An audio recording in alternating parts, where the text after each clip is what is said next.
Hello दोस्तों, नमस्कार। आज की इस वीडियो में आपका हार्दिक स्वागत है। आज की ये वीडियो महात्मा ज्योतिबा फुले रुहेलखंड विश्वविद्यालय से एफिलेटेड सभी कॉलेजों के यूजी और पीजी छात्रों के लिए बेहद ही खास और इम्पोर्टेंट होने वाली है। जैसे कि आपने कल की वीडियो में देखा था कि शासन ने 30 जून तक परीक्षाएं कराकर रिजल्ट जारी करने का जो है कार्यक्रम घोषित कर दिया था, लेकिन विश्वविद्यालय के लिए अब 30 जून तक परीक्षाएं कराकर रिजल्ट जारी करना एक चुनौती बन गई है।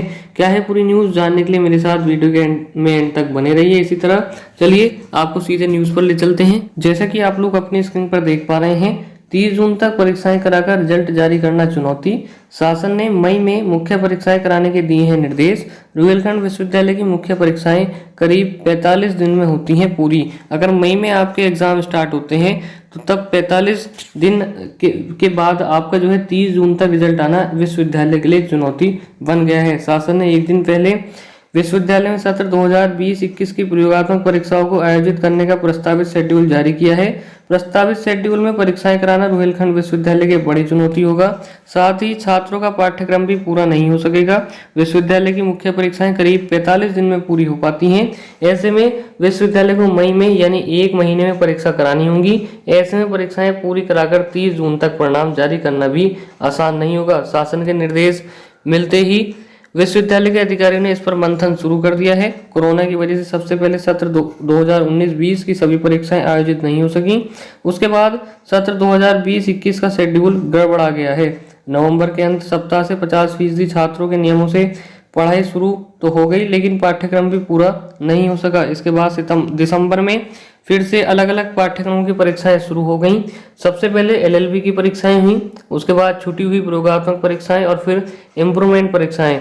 29 जनवरी को ही परीक्षाएं समाप्त हुई और अब शासन ने फरवरी माह में विषम सेमेस्टर की प्रयोगात्मक परीक्षाएं कराने का शेड्यूल जारी कर दिया है। ऐसे में छात्रों की पढ़ाई का शेड्यूल गड़बड़ा जाएगा, क्योंकि मार्च में विषम सेमेस्टर की लिखित परीक्षाएं होंगी। सिर्फ मार्च के महीने में सम सेमेस्टर की कक्षाएं संचालित हो सकेंगी। अभी तक स्टूडेंट्स का जो है पाठ्यक्रम भी पूरा नहीं हो पाया। उनमें भी होली समेत अन्य छुट्टी भी होंगी। मार्च के बाद फिर से परीक्षाएं शुरू करानी होंगी। अप्रैल महीने में सम सेमेस्टर और वार्षिक परीक्षाओं की प्रयोगात्मक परीक्षा पूरी करानी होंगी। शासन का निर्देश है कि मई माह में वार्षिक व सम सेमेस्टर की लिखित परीक्षाएं आयोजित कराई जाएं। ऐसे में यदि विश्वविद्यालय 1 महीने में परीक्षाएं आयोजित नहीं करा पाएगा तो उसे जून महीने तक परीक्षाओं का शेड्यूल जारी करना होगा। जी हाँ, जून महीने तक जो है आपका परीक्षाएं चलनी होंगी। यदि 15 जून तक परीक्षाएं आयोजित हुई तो 15 दिनों में परिणाम जारी करना भी आसान नहीं होगा। यदि नई शिक्षा नीति के तहत परीक्षा सुधार के तहत लागू किए गए प्रस्ताव के तहत परीक्षाएं कराई गई तो फिर छात्रों को भी दिक्कत होगी, क्योंकि उनका पाठ्यक्रम पूरा नहीं हुआ होगा।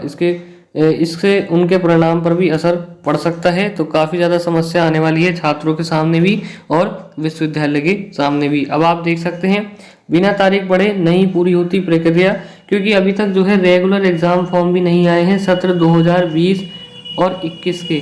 तो लगभग एग्ज़ाम फॉर्म भी 1-1.5 महीना आपके चलते ही हैं। विश्वविद्यालय में कोई भी प्रक्रिया बिना तारीख बढ़ाए पूरी ही नहीं हो रही है, चाहे प्रवेश हो या फिर परीक्षा या मूल्यांकन की चुनौती देने की प्रक्रिया।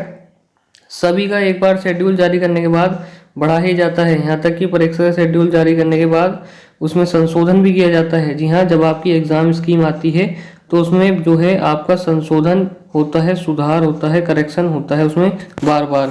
कुछ दिनों पहले ही विश्वविद्यालय ने चैलेंज मूल्यांकन के द्वितीय चरण के आवेदन की तिथि 10 फरवरी तक बढ़ाई है।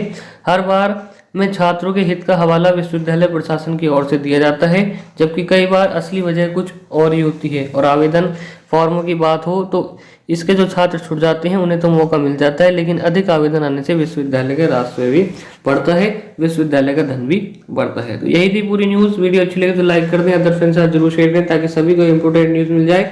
वीडियो में अंत तक बने रहने के लिए बहुत बहुत धन्यवाद।